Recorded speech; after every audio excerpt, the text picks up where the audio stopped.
these guys got out? Well, in the Big 12, there is no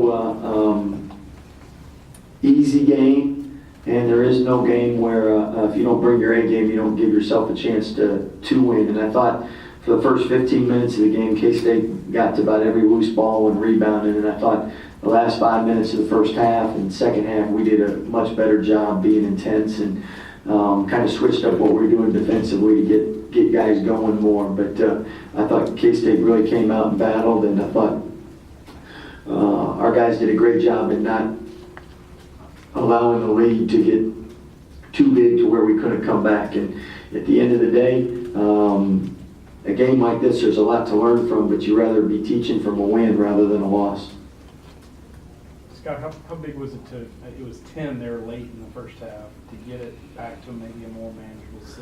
Very important because K-State doesn't play a lot of possession game. I mean, they're shorter possessions, so there's fewer, and you have to make the most of them. 10-point lead against them might be like a 20-point lead against a team that plays faster. So getting that down to 6 and manageable 2-possession game was very important. Plus to get some momentum in the half. Coach, what does it mean at this stage in the season to win a double overtime game that puts you in first place in the conference? Winning close games makes the difference between good years and average or bad years. And you're not going to win them all, but you want to win your share of them. And I thought Lester, TP, Rico really did a good job down the stretch, keeping everybody focused. And Al hadn't played his best basketball, but in the end of the game, he really came up big in some of the transition buckets. And but you look at it, I mean, free throw wise, we're not in this position if we make our free throws. If we don't turn the ball over, we're not in this position. So credit them for causing us to turn it over. But there is no defense on the free throw line, and we got to do a better job. And that we were first in the conference, and I'd be surprised if we still are after tonight's game. But Enrico was shooting free throws really well for a minute there, and we got to get him back on task where because he's put in the work. He's a better free throw shooter than he was tonight. Scott, did they just do a good job on him blocking him out and stuff? Because I mean, it took him forever to get that many rebounds. No, they got some big guys, and they made sure when the shot went up, they knew where he was. What does it mean taking over first place in the Big 12?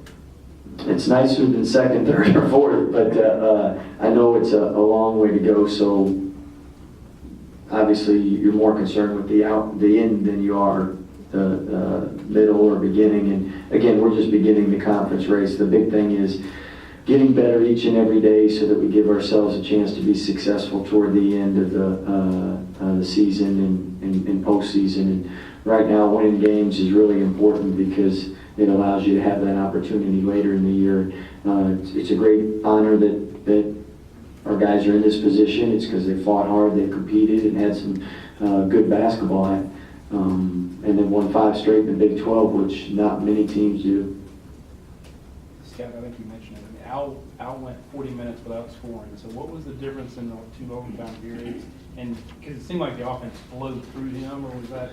Well, one thing about Al is he's a confident kid, and he's one of those guys, if he's missed 8 shots, he thinks the next one's going in. So that's a good thing and bad thing, but his confidence definitely allowed him to overcome that, because people that don't have that confidence, they go in the tank or not be aggressive, and he made some huge baskets, made some huge plays, and defensively he's very good.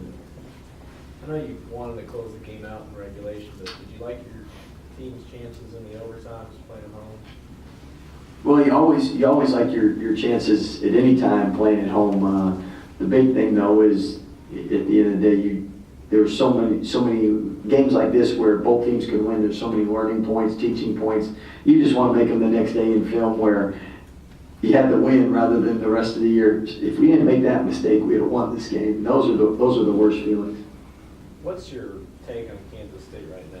It's played a tough schedule. Coach Weber's done a phenomenal job. I know 1-5's not indicative to how good they are.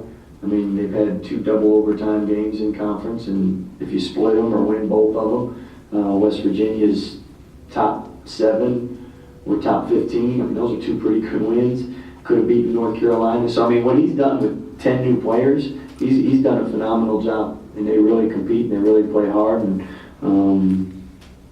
the coaches know that when you play against them. Unfortunately, sometimes people just look at records and that judges if it's a good year or bad year. Any extra rest for you guys, coming a double overtime game with Oklahoma coming up, or is it business as usual tomorrow? Well, we'll definitely make sure that we don't kill them tomorrow, but at the same time, we'll learn, this time of year, you learn a lot from video, and double overtime game, they'll be here for a while.